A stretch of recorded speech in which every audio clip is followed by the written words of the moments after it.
एक बार फिर किसानों की जीत हुई है और सरकार को झुकना पड़ा है। जी हां, हरियाणा के किसानों के साझा संघर्ष के आगे खट्टर सरकार झुक गई और उनकी सारी मांगे मानी गई है। शामलाट जमीनां दा मसला सी चाहे बाकी मंगां सी डिटेल च दसणगे।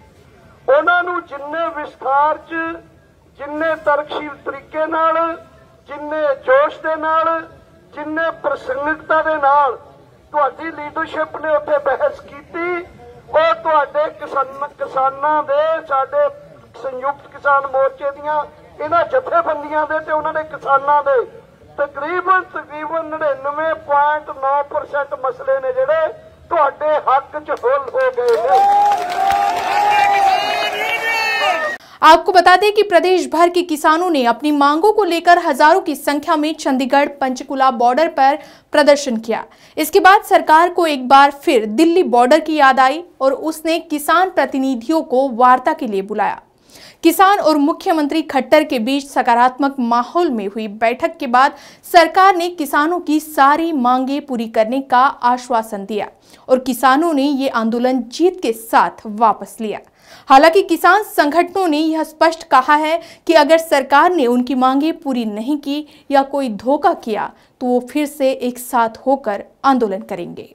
लैंड एक्वायर जो बिल लेकर आए हैं, करोड़ों रुपए की जमीनें किसानों की इन्होंने लाखों रुपए में छीनने का काम कर रहे हैं। बड़े बड़े हाईवे बना दिए हैं, पानी की निकासी नहीं, कोई बिजली का कनेक्शन नहीं, जमीन दो फाड़ हो गई उसका कोई देने को तैयार नहीं। कहने का मतलब है दोनों हाथों से किसानों की लूट कर रहे हैं ये सरकार।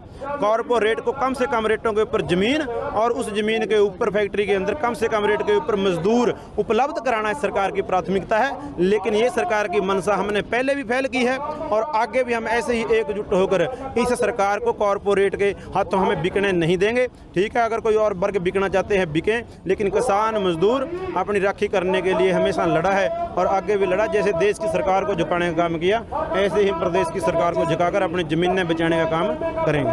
किसानों की मुख्य मांगों के बारे में बात करें तो मुख्यमंत्री ने आश्वासन दिया है कि विधानसभा सत्र में हरियाणा सरकार शामलात जमीनों सहित अन्य सभी प्रकार की विवादित जमीन जिस पर किसान का कब्जा है उसके मालिकाना हक देने के लिए विधेयक पेश करेगी। तब तक सरकार फिलहाल शामलात देह जमीनों को लेकर कोई कार्रवाई नहीं करेगी। अभी जिसकी कब्जे में जो जमीन है वो उसी की रहेगी। इसके साथ ही सरकार 18 अगस्त को जारी नोटिस पर कार्रवाई रोकने के लिए सहमत हो गई है, जिसके तहत किसानों को जमीन को खाली करने के लिए कहा गया था। सरकार से खराब फसलों की गिरदावरी और गन्ना बकाया भुगतान को लेकर भी सकारात्मक बात हुई। इसके साथ ही लंपी संक्रमण से मरे पशुओं को लेकर भी चर्चा हुई और सरकार ने आश्वस्त किया कि प्रदेश भर में पशुओं को टीके लगवाए जाएंगे। शामलाट जमीनां दा मसला सी चाहे बाकी मंगां सी डिटेल च दसणगे। उन्हां नूं जिन्ने विस्तार च जिन्ने तरकशील तरीके नाल जिन्ने जोश दे नाल जिन्ने प्रसंगिकता दे नाल तुहाडी लीडरशिप ने उत्थे बहस कीती और तुहाडे किसानां दे साडे संयुक्त किसान मोर्चे दीयां इन्हां जथेबंदियां दे ते उन्हां दे किसानां दे तकरीबन 99.9% मसले ने जिहड़े तुहाडे हक च हल हो गए ने। इससे पहले भी पंजाब और हरियाणा के किसानों ने ही देशव्यापी किसान आंदोलन की अगुवाई की थी। इस समय भी इन दोनों राज्यों के किसानों ने केंद्र और राज्य सरकारों के खिलाफ लगातार मोर्चा खोला हुआ है। हरियाणा के तरह ही पंजाब के किसान भी आम आदमी पार्टी की राज्य सरकार और सीएम भगवंत मान के किसान विरोधी फैसले के खिलाफ आंदोलन कर रहे हैं।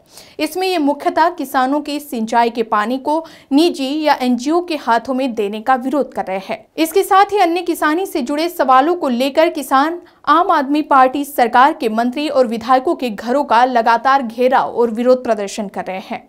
हमने देखा है कि भारतीय जनता पार्टी द्वारा हाल ही के कुछ सालों में ऐसा दिखाने का प्रयास किया गया है कि जैसे उसका फैसला अटल है, उसे बदला नहीं जा सकता है। लेकिन देश का किसान बार बार उसके इस गुरूर को टक्कर दे रहा है।